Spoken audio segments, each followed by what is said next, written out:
Welcome to game night tonight for another game unboxing of this game, Tiny Towns. This is a 1 to 6 player game, about 45-minute gameplay time. It does call for a little bit more of a mature audience, and my guess is for strategic purposes. To be honest, I have never actually played this game, but I've heard a lot and seen a lot of this game around, and I'm really excited to play it because it just looks good. It looks good, and I love games, as you all know if you do follow the channel or know me through different streams that I've done.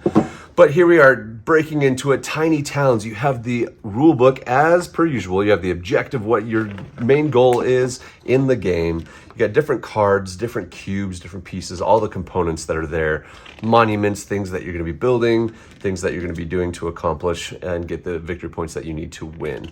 But it doesn't look like it's too extensive. There is the solo variant, so that it's, like I said, 1 to 6 players. So it's nice because it can allow up to 6 players, but really a very soft read as far as instructions go. I mean, it's 8 pages, but that's 8 pages after, so I'm guessing all the way down to right here. So 5 pages of instructions, and that's really all there is. So pretty simple game in that regard, but I mean, it does call for 14 and up on the box. All right, so we got our this is just going to be our score sheets and everything like that. They give you a good little pad to mark those as you play the game multiple times over. But then we got our little, I'm guessing so these are going to be your little land hexes that are for each of your players. On the back, just black, but this is where you're going to be building your tiny towns upon your player mat here. So we got the player mats there. I'm going to bust into these before we hit up the cards here. Wow, there's a big long bag of stuff. So let's bust into this here. All right, just dump all those in there. All right, so first and foremost that I'm seeing, we've got this giant hammer. That's great. So all wooden. This is a nice little giant hammer for building, apparently, building your tiny towns.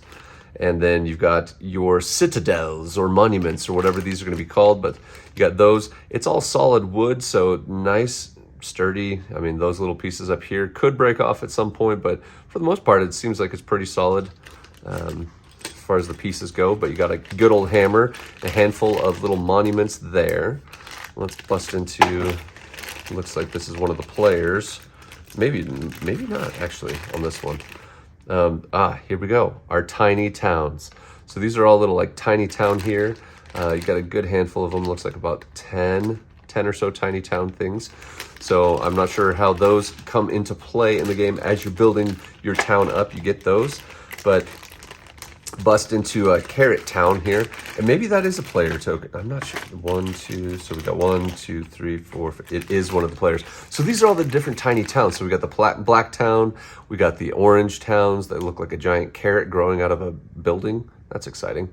So giant carrots coming out of a building. Nice. Okay, so there's that for player 2. Player 3 looks like they've got smaller little tiny, so like indeed smaller tiny towns. But at the same time, I think because you're building on your player board, all of these can come into effect because these are like more, that's literally like just a little town. Whereas these ones look a lot bigger. So it's like cities versus like, I don't know, skyscrapers with the carrots. Not sure. But then you got a slightly larger building here. It's got the house, but then also has like the little side house. So you got your guest home for any visitors or something like that. I don't know. I'm just making stuff up as I go, but you got the different types of buildings here. And this looks like an even bigger one than our original blue one. So this is like a 2-story compared to our 1-story one here. So this is like a forest almost. It looks like there's a tree forest. So it's a tree house. It's a tree house. Nice. That's what we're going to call it. So treehouse there. Of course, for freshness, we got these packets. Get rid of that. All right, and then we've got, last but not least, as far as the buildings go, we've got our reds. So this is the farm. Obviously, you can tell by the red barn and then the silo. You know, it's a grain silo. You can easily see that. It's not a carrot or anything like that. Maybe those are factories. I'm not sure. But then you got all the different colored cubes, and it looks like we've got, how many different colors in here? Let's check it out. So we got blue, we got yellow, red, brown, and light gray. Anything else in there? I think that's all of them, if I'm doing it right. So there's 5 different colors within this, and I don't know if those don't all coincide with the different towns, so I'm not sure. These are just like people tokens or something, or like the people who run the town. I'm not sure. Again, not played this game, but looks exciting. And then we have, last but not least, for the pieces, we've got this little octagonal disc kind of thing. Looks like 8, yeah, so it's an octagon for sure. Just not red, so it's not a stop sign. So there's no traffic rules in tiny towns, but there are these little discs that will help you navigate or something. I'm not sure. Again, got to read the rules, got to read the components to figure out exactly what you're doing in this game. But we're going to hop into these different cards to see if we can figure out a little bit more. So first and foremost, let's see if my nails can cut this. Sometimes they do, sometimes they don't. Just depends on the plastic. All right, so we got these oversized cards here. And I'm going to go through them kind of quick, but it's just tiny towns. Ooh, we've got different. So this is so you're seeing the shapes here. So this is the octagonal shape here. And then you got the yellow houses. So for each different build, it looks like there's the different kind of card. That's interesting. So based on what you're doing, you can like work towards those or something. I'm not sure, but there's only one for that one. Interesting. Okay, so let's go ahead and hop into them. So for the one that only has the one, it's a cottage. So you get 3, I'm guessing, victory points if this building is fed. So you have to feed the building. It's like Monster House. I'm not sure. It's like you just feed the building. All right, so for the farm, okay, so there's all sorts of different types of like farm stuff. So we got the farm.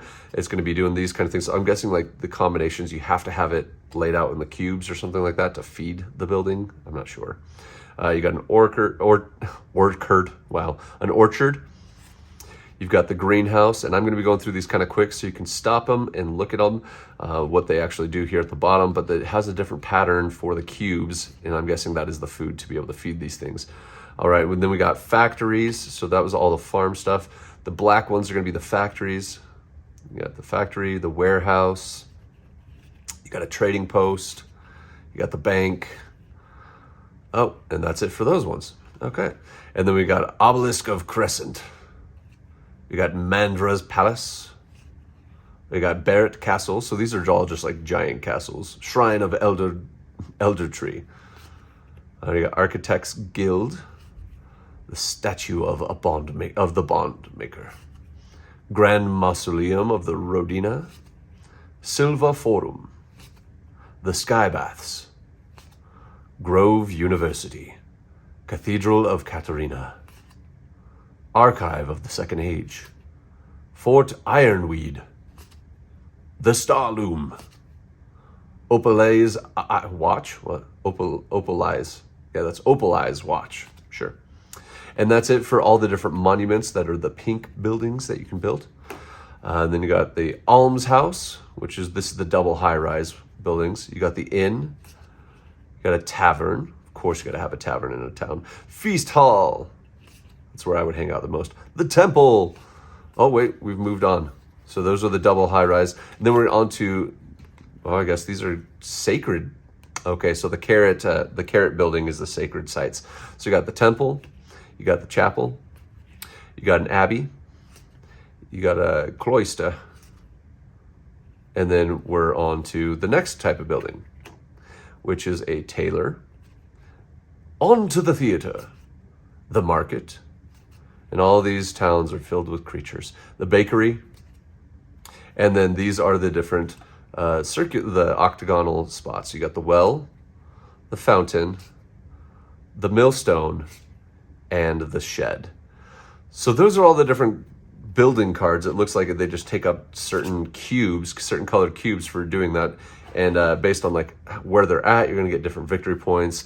If they're adjacent to things, if you built your town in the right way, essentially, to make it work for the better. And then last but not least, we got this tiny pack of little cards. Let's bust into this and see what it is. All right, so on the back, it's the exact same. So it has all 5 cubes, and it just says tiny towns there. All right, so we got wheat is the yellow, which we got 3 of those. We got glass, which is the blue. You got wood, which is brown. Brick, which is red. And stone, which is gray. So these are all the building materials that you need, and I'm not sure if like based on the limited number of the different resource cards, because you only have 3 of each of these. If you're playing in a 6-player game, it might be harder to get the resources to build your town or whatever. I'm just speculating that if that's the way that it goes, it's going to be kind of a challenging thing. So it'll be similar to how Splendor is, where you don't actually have all the resources that you need all the time because people will take the gems you want.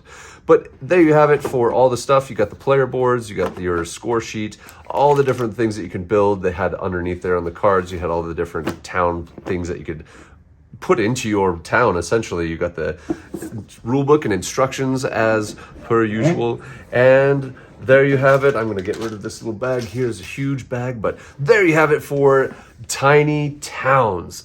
This looks like a little exciting game. Like, I like these kind of games that just have a building concept where it can change drastically. You can do a number of different things and eventually come out on top and get the victory points that you need to win. But there you have it for this 1 to 6 player game, Tiny Towns. Now, if you liked the video, please don't forget to like, subscribe, and hit the bell for future notifications on all the videos that will be coming out, as well as any future streams of us playing these different board games down the road. And we will catch you next time on Game Night Tonight.